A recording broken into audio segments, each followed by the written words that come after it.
السلام علیکم dear students, ابھی جو نوٹیفیکیشن جاری ہوا ہے اس کے مطابق کل اور پرسوں کا یونیورسٹی آف سرگودا کا ہونے والا پیپر پورے پنجاب میں ملتوی ہو گیا ہے۔ تو اس سلسلے میں بار بار اسٹوڈنٹس ایک کنفیوژن کا شکار ہیں کہ کیا صرف ان 4 ڈویژن میں ملتوی ہے، گجرانوالہ، گجرات اور جہلم، اور اس کے علاوہ پنڈی میں؟ تو اس طرح نہیں ہے، یہ نوٹیفیکیشن پورے پنجاب کے لیے۔ تو پورے پنجاب میں امتحانات کل اور پرسوں کے جو ہیں وہ یونیورسٹی آف سرگودا کے ملتوی ہو گئے ہیں۔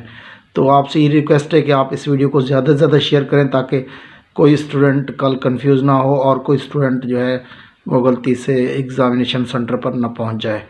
تو آپ اس سلسلے میں یہی کوآپریشن آپ کا ہوگا کہ اس ویڈیو کو زیادہ سے زیادہ شیئر کر کے اسٹوڈنٹس تک پہنچائیں جن کو اس بات کا علم نہیں ہے۔ تو جو کنفیوژن آپ کی بار بار آ رہی ہے، اسٹوڈنٹ پوچھ رہے ہیں کہ باقی جگہوں پہ ہوگا، تو پورے پنجاب میں یہ پہلا اور دوسرا پیپر 28 اور 29 کا پیپر ملتوی ہے۔ اس کا شیڈول بعد میں یونیورسٹی اناؤنس کرے گی۔ جو ہی یونیورسٹی اناؤنس کرے گی ویڈیو بنا کے آپ لوگوں کو انفارم کر دیں گے۔ تو اب تک کی اطلاعات کے مطابق پہلا اور دوسرا پیپر جو ہے یہ ملتوی ہوئے ہیں۔ تو یہ ویڈیو زیادہ سے زیادہ شیئر کریں۔ آپ لوگوں کا بہت شکریہ۔ اپنا اور دوستوں کا خیال رکھیں۔ والسلام۔